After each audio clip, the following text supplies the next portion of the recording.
Coming this May, travelers in Friuli Venezia Giulia region can plan and buy tickets for buses, trains, and ferries, and more with the new Glimbal FVG app. Launched ahead of the 2025 European Capital of Culture events, the app is part of a national push for smarter, more connected mobility, making travel across the region and even to Slovenia easier than ever.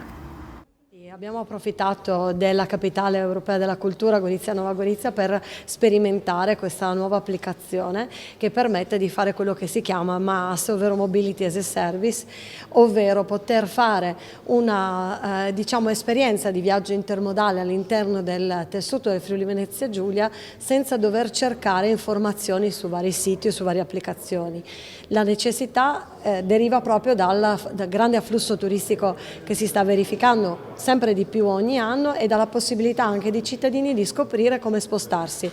col bike sharing, col treno, con l'autobus e anche utilizzando i parcheggi e l'intermodalità che viene garantita dalla piattaforma del Friuli Venezia Giulia. Da qui questa applicazione sviluppata da TPL FVG, in particolare con APT e con la Regione.